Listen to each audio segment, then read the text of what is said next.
So if you pull up a Japanese bento making video on YouTube, you probably think you know exactly what you're getting into. Right, you expect this very relaxing, aesthetic cooking channel. Exactly. Like the lighting is soft, the kitchen is just impossibly clean, and all the movements are calm. Oh, and there's usually that very gentle, soothing acoustic soundtrack playing in the background. Yes. It feels like culinary meditation, basically. It really does. But today, in this deep dive, we are going to show you why you are actually watching a masterclass in high-stakes structural engineering. And fluid dynamics. Yeah, and fluid dynamics, and honestly, microbiological warfare. It is a brilliant paradox, really. I mean, the surface of these videos is just so peaceful, but the underlying architecture of what is actually happening on that cutting board, well, it requires immense technical precision. Which is wild to think about. And for this deep dive, we're acting as your real-time viewing companion for a 31-minute video from a creator known as Quiet Bento Morning. Yeah, we are basically going to step right into the kitchen alongside her as she builds a daily lunchbox for her teenage son. And we really want you, the listener, to imagine you're standing right there with us. I mean, think about your own morning routine for a second. Well, I'm sure it's chaos for most people. Right. If you're anything like me, it definitely leans toward the frantic side. You know, you're grabbing a coffee, you're tossing whatever you can find into a bag. Trying to find your keys while mentally rehearsing your first meeting. Exactly. It's totally reactive. But today is about completely rewiring how you view that morning space. We're going to deconstruct how this creator orchestrates her morning with this quiet, deliberate, almost surgical precision. And that precision, it actually starts before a single ingredient is even touched. Oh, absolutely. I mean, the very first frame of this video, the absolute starting point, is not a cinematic pan over fresh vegetables. Right. It's a shot of her washing her hands thoroughly at the kitchen sink. Yeah, that stood out to me immediately. It establishes the stakes right away. It really does. Because she explicitly mentions that it is the middle of the Japanese summer. It's July, specifically, and she is hyper vigilant about food poisoning. Yes. So this isn't just like a polite display of hygiene. To me, it looks like the opening move in a fight against time and temperature. Because that lunch is going to sit in a backpack for hours. Exactly. And that right there is the defining constraint of the bento. A Japanese summer is, well, it's notoriously brutal. Oh yeah, the humidity alone. Right. We are talking about extreme, sustained high temperatures combined with that oppressive humidity. It creates the perfect incubator for bacterial growth. Which is terrifying when you're packing raw, well, eventually cooked meat. Exactly. So a bento is not meant to be eaten immediately, right? Yeah. Nor is it a plate of food you just hand to someone across a dining table. Right, it's not a restaurant meal. It's fundamentally a feat of preservation design. Wow, preservation design, I love that phrasing. Yeah, because it has to remain safe, appetizing, and structurally intact at room temperature for perhaps 5 or 6 hours before it is finally consumed. Which means every single step she takes, right from the moment she turns on that faucet, is about extending the safe shelf life of that food by noon. Precisely. And the way we experience this whole protocol in the video is incredibly immersive. She's actually wearing an action camera around her neck. Which is such a unique angle. It is. You literally have a cook's eye view of her hands, the sink, the cutting board. It's kind of like a first-person shooter video game, but for wholesome cooking. That is a hilarious comparison, but it's totally accurate. It pulls you right into her spatial awareness. Yeah, and from that perspective, we watch her pull out some staple ingredients from the fridge. She grabs chikua, which is a tube-shaped fish cake. Right. And kanakama, the imitation crab. And both of those are just foundational elements in Japanese household cooking. For sure. They are reliable, they're pre-cooked, and they offer this really dense, savory flavor profile without requiring any initial prep work. They're like the absolute workhorses of the morning routine. Definitely. But then she pulls out raw chicken to make karaage, right? Japanese fried chicken. And this is where my assumptions were totally challenged. What? With the marinade? Yes. Because to marinate the chicken, she doesn't mix up a complex from-scratch marinade of soy, steak, and ginger. She just grabs a bottle of store-bought yakiniku sauce. Japanese barbecue sauce, yeah. Right. And wait, isn't that cheating? I mean, I had this preconceived notion that a dedicated bento channel would be rigidly traditional, like authentic Japanese cooking. Well, that's a crucial distinction, actually. We often conflate restaurant authenticity with domestic reality. Oh, that's a good point. Yeah, true household authenticity is entirely about practicality, efficiency, and family preferences. The Kenny sauce is just an incredibly intelligent shortcut. Because it has everything in it already. Exactly. Yeah. It already contains a perfectly balanced matrix of soy sauce, sugar, pureed fruit, garlic, ginger, and sesame. It's basically a pre-bottled flavor bomb.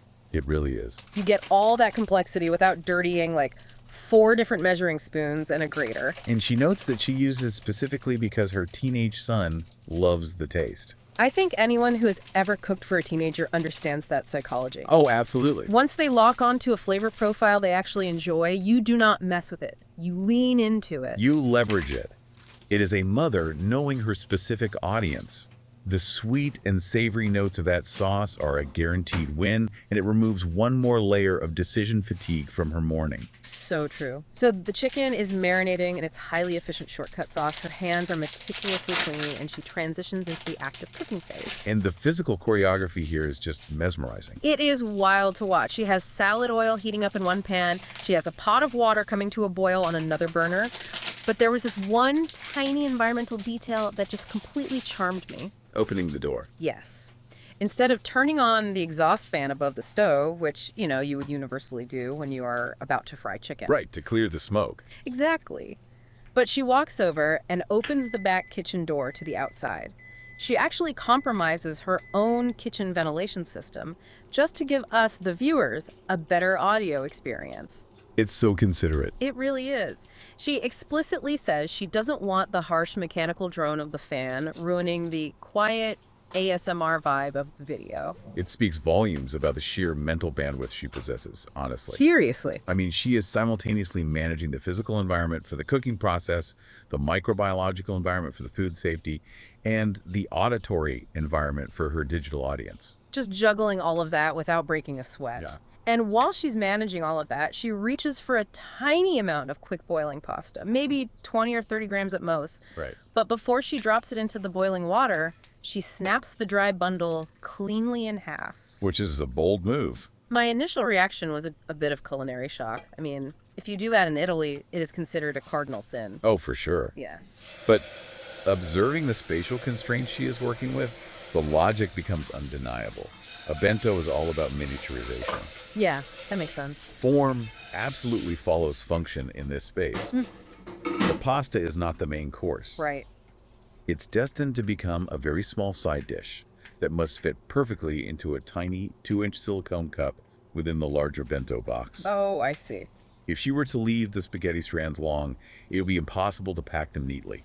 And honestly, it would be incredibly frustrating for her son to attempt to eat them gracefully with chopsticks later in the day. Right, it would just turn into this unwieldy, tangled mess in the middle of a classroom. Exactly. So breaking it is pure practical engineering. Yeah. And while that pasta is bubbling away, she's prepping ultra-thin slices of shabu-shabu pork loin alongside some frozen shrimp cutlets and scalloped seaweed fritters. I noticed she specifically chose paper-thin pork. I assume it cooks incredibly fast, which fits the morning rush. But I'm guessing there's a textural advantage at play too, right? Considering the temperature at which this meal will eventually be eaten. Your deduction is spot on. The thermal properties of the meat are a major consideration here. Because it gets cold. Exactly. When you cook a thick cut of pork or beef, it might be beautifully tender while it's piping hot. Right. But once it cools down to room temperature, the muscle fibers contract and the fat solidifies. Oh, yeah, nobody wants that. It seizes up and becomes tough and chewy.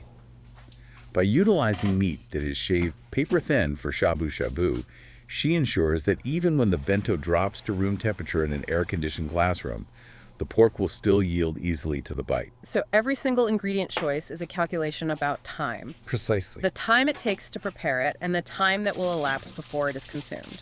Which brings us to her grand philosophy for the meal itself. The 10-item rule. Yes. She casually mentions her daily goal, which is just staggering. She aims to pack around 10 different kinds of side dishes into this one single box. 10 distinct items. That is a radically different philosophy compared to the standard Western packed lunch, which is often just like a monolith. Right. My lunch growing up was a single turkey sandwich, maybe an apple, and some chips if I was lucky. The Western packed lunch often prioritizes sheer caloric volume in the simplest form possible. Yes, exactly. The joy of a bento, however, is deeply rooted in variety and stimulation. It is about creating a dense mosaic of colors, textures, and flavors. A mosaic, yeah. Having 10 distinct items prevents palate fatigue. The eater experiences a bite of something deeply salty, followed by something subtly sweet, then something with a sharp crunch, and then something soft and umami-rich. And to achieve that 10-item magic within the confines of a busy morning, she relies on some brilliant micro efficiencies. Yes, she really does. Like she takes that pasta she broke in half and she flavors it using a MUJI store-bought Tarraco pasta sauce. Right, tarraco is salted cod roe. Which is a fascinating culinary detour because it highlights wafu pasta, which is this uniquely Japanese interpretation of Italian noodles. Wafu pasta is a wonderful example of culinary adaptation. It takes the Western vehicle of spaghetti and completely recontextualizes it with Japanese flavor profiles. In this case, coating the warm noodles in this incredibly savory, briny, umami-dense cod roe. Yeah. But notice how she deploys it. She opens one standard packet of this sauce, but she only utilizes a third of it for today's lunch. Right, she explicitly plans to fold the remainder of that single packet into the bento design for the next 2 consecutive days. It is meal prep microdosing. She spreads the utility of one convenience item across a wider timeline. But the absolute standout moment in this entire video, the sequence that made me realize I was watching a master at work, is what I call the pasta water hack. Oh, this is brilliant. She pulls the finished pasta out of the boiling water. But instead of dumping that cloudy water down the drain, she uses that exact same boiling, starchy water to quickly parboil her raw, thin shabu-shabu pork slices. Yes. Wait, so obviously it saves the water and the time it would take to bring a fresh pot to a boil. But watching it, it looked like she was actively stripping something away from the meat before she actually cooked it. She is essentially performing a rapid purification process. Wow. By blanching the pork in that boiling water for just a few seconds, she is rendering out the excess animal fat and forcing the impurities, or the scum, to release from the meat. And this ties directly back into what you were saying about thermal forecasting. Exactly. If she skipped this step and just cooked the raw pork directly in the ginger sauce, all of that rendered animal fat would mix right into the liquid. And when that bento inevitably cools down in his son's backpack over the next 4 hours, that liquid fat would solidify. Gross. It would separate from the sauce and turn into unappetizing white, waxy clumps clinging to the meat. Nobody wants a waxy lunch. Right. So by parboiling the pork first and discarding that fat into the pasta water, she ensures the final ginger sauce remains clean, glossy, and appetizing, regardless of the temperature at which it is eaten. She is constantly cooking for the future state of the food, not just the present state. Exactly. Once the pork is blanched, she moves it over to a tiny square tamagoaki pan, the kind normally used for rolled omelets. Right, the rectangular ones. Yeah, but she lines it with a specific cooking foil before adding the pork and the ginger sauce. It struck me as the ultimate manufacturing efficiency. Oh, for sure. The square shape means the ingredients don't spread out, the heat concentrates immediately, she doesn't need to add any additional cooking oil, and the cleanup is literally just lifting the foil out and throwing it away. Space and time are at an absolute premium in a Japanese kitchen. She is effectively creating a disposable, frictionless cooking vessel right on top of her stove. It's so smart. It allows her to move rapidly from one component to the next without pausing to scrub a pan. And while she's managing this highly efficient stovetop assembly line, we get a fantastic linguistic tangent in the video. Yes, the pepper incident. She's prepping vegetables, specifically cutting up green bell peppers, and she starts chuckling to herself. Right. She mentions that the Japanese word for green pepper is piiman, spelled P-I-I-M-A-N. And she jokes that it sounds really embarrassing if you say it in English, like a superhero with a very unfortunate bathroom-related superpower. It is a great moment of self-awareness and levity amidst all that intense multitasking. It really is. And she casually muses to herself, like, I wonder where that word actually comes from. Maybe AI would know the origin. An open invitation. Exactly. Well, listener, as Pawn's AI partners in this deep dive, we took that as a direct invitation. We did the research, and we can solve the mystery for her right now. We certainly can. The etymology is actually a perfect illustration of how language and culture intersect through trade. Okay, lay it on me. The Japanese word piiman has absolutely no connection to the English word man or the bodily function she's joking about. Thank goodness. Right. It is actually a loan word derived from the French word piment or the Portuguese pimento. Oh, wow. Yeah. When European traders and missionaries brought these peppers to Japan centuries ago, the Japanese adopted the European name, and over time the pronunciation naturally shifted to fit the Japanese phonetic structure, becoming piment.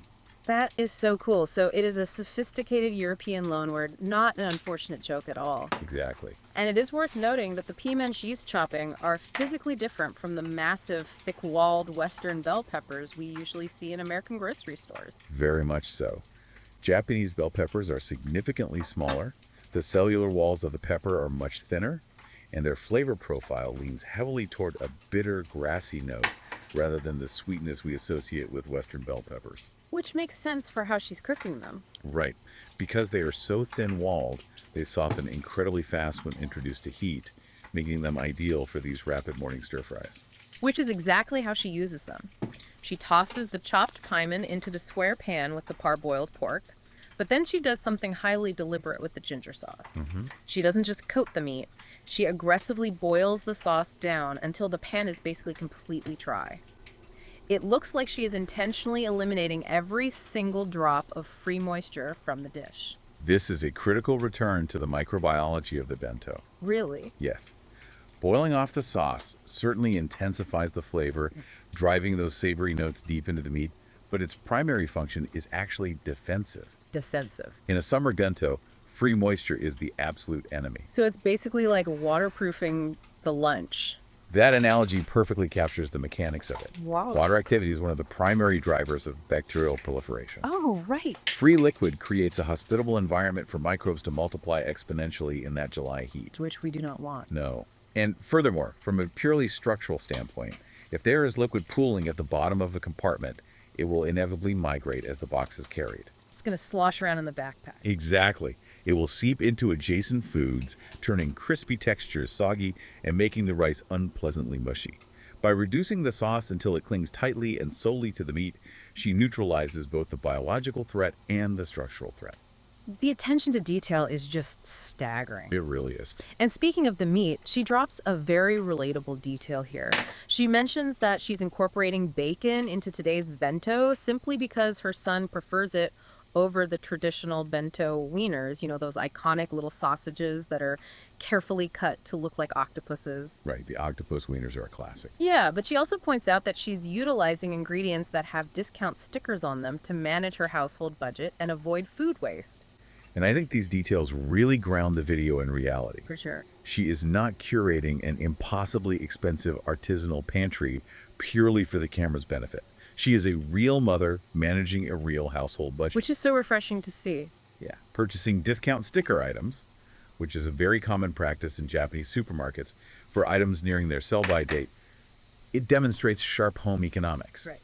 And swapping out the highly photogenic octopus wieners for standard bacon shows that she ultimately prioritizes her son's actual palate over the visual aesthetic of the bento.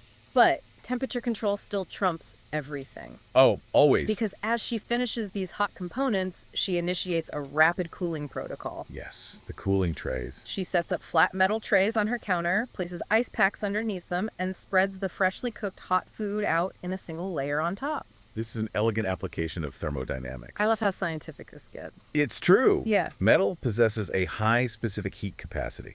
It is an excellent conductor of thermal energy. Right. By spreading the food thinly across a metal surface that is being actively chilled by an ice pack beneath it, she maximizes the surface area and drastically accelerates the conductive heat transfer. So the temperature of the food plummets rapidly, getting it out of the bacterial danger zone as fast as physically possible. Yes. Yeah. I mean, if she were to just scoop that warm pork and bacon directly into the bento box and snap the lid shut, the trapped ambient heat would generate steam. Which turns into condensation. Right. That steam would hit the cooler lid, condense into water droplets, and rain back down onto the food, reintroducing the exact moisture she just spent 5 minutes boiling away. Condensation would undo all of her careful waterproofing. Rapid external cooling is a non-negotiable phase of the architecture here. It's amazing. And while the hot items are rapidly chilling on the metal trays, she pivots to her frying station. She whips up a tiny batch of tempura batter using just water, flour, and ainari, which is dried green seaweed flakes. The ainari adds such a great flavor. It really does. And she uses this verdant batter to coat the chikua and kanakama, those pre-cooked fish cakes we saw at the very beginning. Right. Now, I found this fascinating because those ingredients are fully cooked. They are 100% safe to eat straight out of the refrigerator. So she is intentionally adding a labor-intensive, messy frying step to an ingredient that doesn't strictly require it. My read on this is that she is engineering satiety and texture into a cheap ingredient. Am I off base there? No, that is a very astute analysis. Oh, awesome. If safety is already guaranteed, the motivation shifts entirely to the culinary and physiological experience. Make it tasty, basically. Exactly. Eating plain cold fish paste is a rather, well, monotonous experience. Fair enough. By battering and frying them, she introduces several new dimensions. First, the frying oil adds dietary fat, which slows gastric emptying.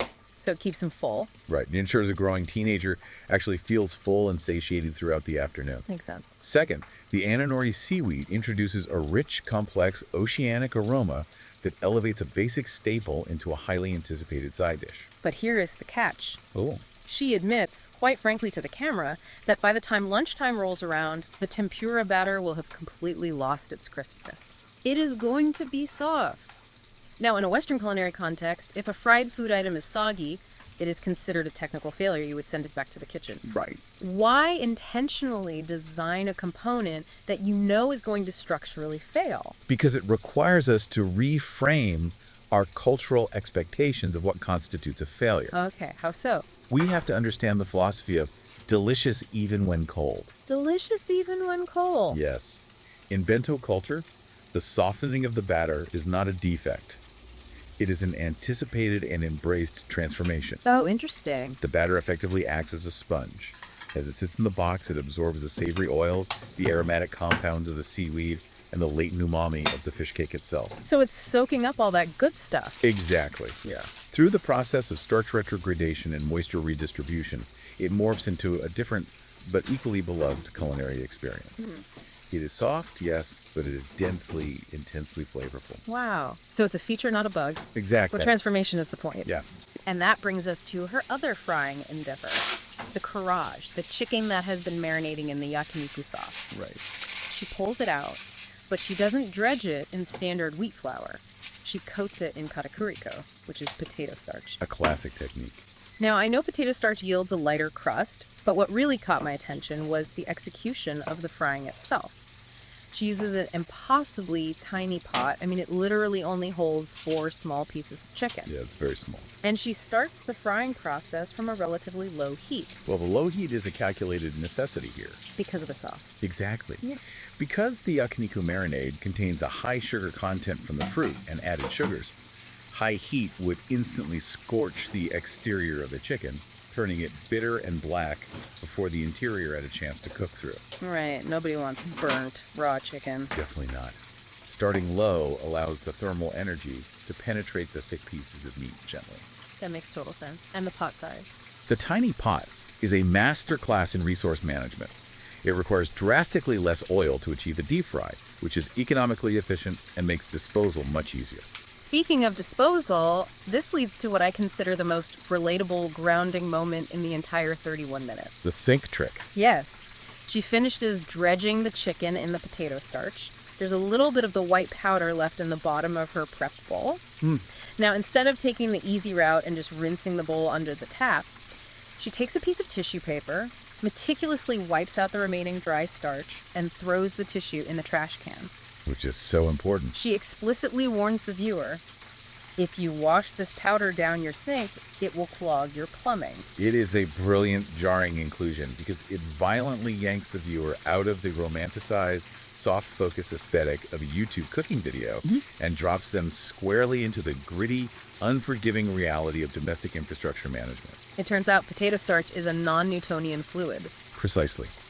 When katakuriko mixes with a small volume of water, like the water sitting in the P-trap of a kitchen sink, it doesn't dissolve. Oh no. The starch granules suspend in the liquid. If sudden pressure is applied, or as it sits, it behaves like a solid. That sounds like a nightmare. It essentially turns into a highly effective culinary cement. So this tranquil bento preparation is also an exercise in preventing a catastrophic plumbing disaster at 6:30 in the morning. Exactly. She is protecting the food from bacteria, and she's protecting her house from the food. It's all connected. And she orchestrates all of this without once pulling out a measuring cup. She notes that she cooks entirely by eye and by feel. This is the hallmark of embodied knowledge. Embodied knowledge. Yeah. When you perform a complex physical task repeatedly, like making a bento box every single morning for years, the cognitive load shifts. Right. You no longer rely on the prefrontal cortex to calculate measurements. The knowledge resides in your muscle memory and your sensory perception. So she just inherently knows. Yes. She knows the exact viscosity the batter should have when she stirs it. She recognizes these...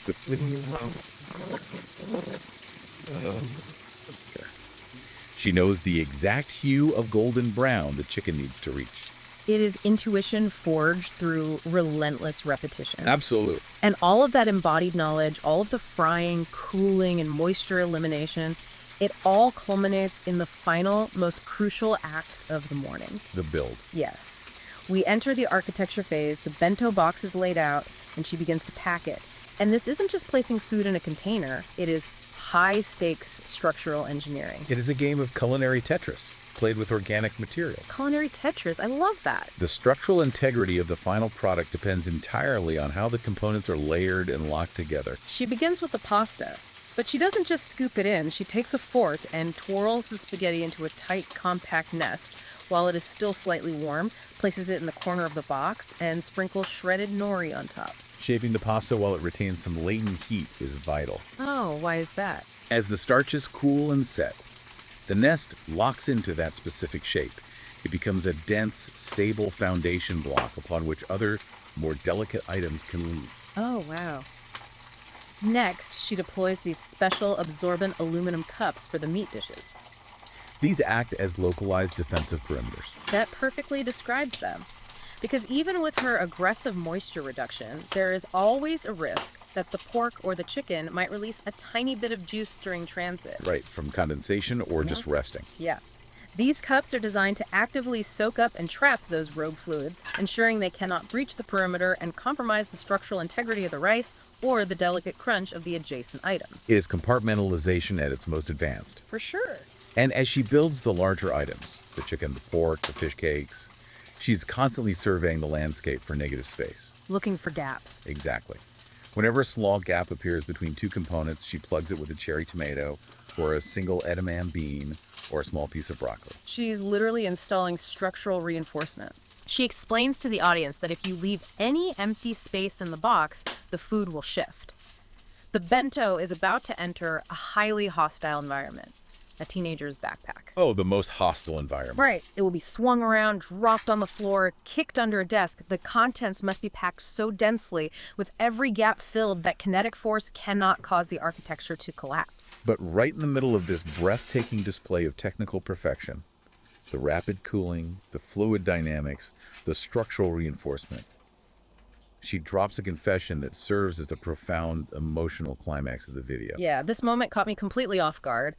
As she is meticulously arranging the final pieces, she admits to the audience that in her professional life, she works as a nutrition instructor. Wow. She literally earns her living counseling clients on the vital importance of eating a balanced diet, emphasizing the intake of green vegetables. But her own teenage son, he absolutely despises vegetables. She confesses to experiencing a deep sense of parental guilt, a genuine heartache, over the lack of green leafy vegetables in the lunchbox she is preparing.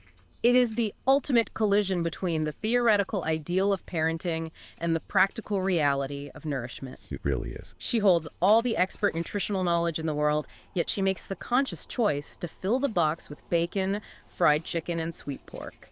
She yields to the reality of her son's preferences. Because she understands the fundamental truth of the bento. A nutritionally flawless, perfectly balanced meal provides 0 calories and 0 nourishment if it ends up in the school trash can. Oof, yeah, that's the hard truth. She has to navigate the friction between her professional ethos and her maternal pragmatism. She chooses to feed the reality of her child rather than the theoretical ideal of a client. It is the ultimate compromise of love, honestly. That is. She is sacrificing her professional pride to ensure her son simply has enough energy to get through his day. And as she completes the dense, beautiful arrangement, she performs one final act of preservation. Before closing the lid, she places a thin, antibacterial sheet directly over the cooled food. It is an invisible layer of armor. Yeah. A final safeguard against the oppressive summer heat sealing the architecture beneath it. It is a silent language of care, sent in a box. Beautifully put. When you step back and look at the journey we have just taken over these 31 minutes, it is astonishing. We started with a simple splash of water at a kitchen sink, and we navigated through the thermodynamics of rapid cooling, the chemistry of starch behavior, the mechanics of spatial engineering, and the profound emotional psychology of a mother's compromise, all to arrive at a masterfully architected 10-item lunchbox. It permanently alters how you perceive the unseen labor behind a packed meal. The level of unseen calculation is just staggering. It really is, and it leaves me with a final provocative thought that I want you, the listener, to mull over today. Let's hear it. Near the very end of the video, as she is wiping down the counters, the creator mentions casually that for her, the physical act of cooking the food is actually the easy part. Right. The hardest part, the part that requires the most mental energy, is the assembly, the packing of the bento. Wow. I want you to think about the bentos in your own life. Think about the unseen effort you meticulously pack up and send off for someone else to open hours or days later. I like what? Well, maybe it is a complex presentation you format for your team, or the way you lay out clothes for your children the night before, or the quiet act of setting up the coffee machine before your partner wakes up. How much of our daily effort is locked away in a metaphorical box? There is a profound question about the visibility of our labor and our care. The next time you sit down to eat a prepared meal, or the next time you benefit from someone else's unseen preparation, take a moment, look past the surface aesthetic. Look for the structural engineering, the quiet mitigation of disaster, and the silent, invisible care hidden in the margins. You might be deeply surprised by how much love is packed into the spaces you usually take for granted.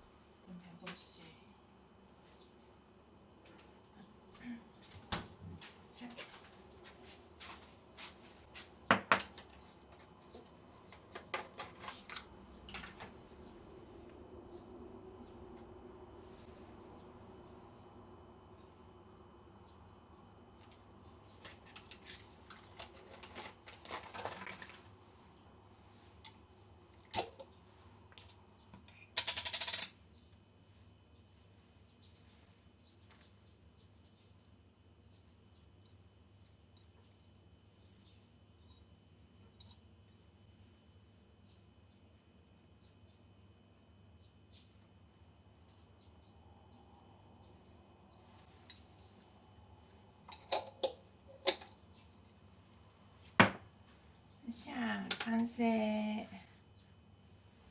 どう？美味しそう。